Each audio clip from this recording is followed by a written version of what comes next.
Hey everybody, it's LMT, your music business consultant from Lamb RG.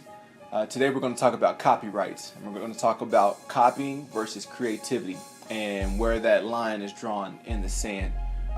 It's not a gray area, it's very black and white. So I love finding new music. I love listening to new music. It's one of my favorite hobbies, one of my favorite pastimes. I cringe whenever an indie artist or indie producer or arranger gives me beats or a song and I hear copyright infringement.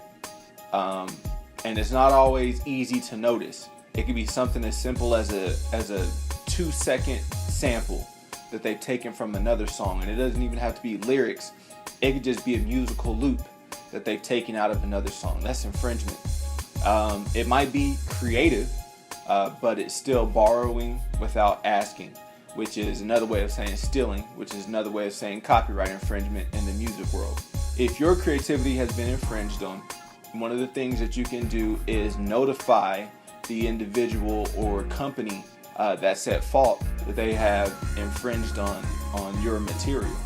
Reach out to them, send them a cease and desist letter, and let them know that any records that they pushed out there to big box stores or even small stores or anything that they put online for sale, they need to take it down until they've requested permission and you guys have worked out a fee or a rate for them to use your song. If that doesn't work, well then you have every opportunity at your disposal, every right at your disposal, let me say, to litigate that situation and to take them before the courts to be compensated for them borrowing without asking from your creativity.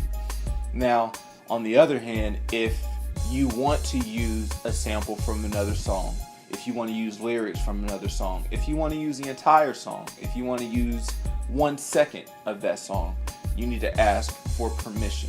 Whatever part of that song you want to use, you have to ask for permission to use it. It's very important because you could find yourself in a litigious situation. You could find yourself in court.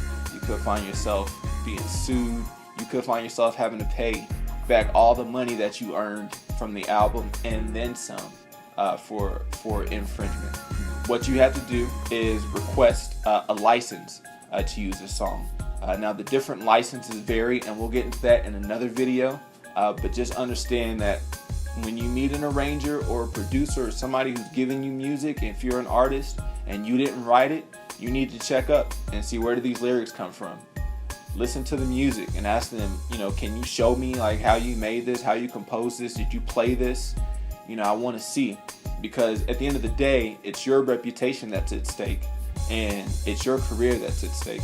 So don't just go off the word of what some other producer or what somebody else is telling you. Make sure you do your own research too. If you have any more questions about this topic, or if you just want to reach out for a consultation, your free consultation, make sure you visit www.lambRG.com. Again, that's lambRG.com. We'd be happy to talk with you and go over whatever your music business needs are. I'm LMT, your music business consultant. Thanks for watching.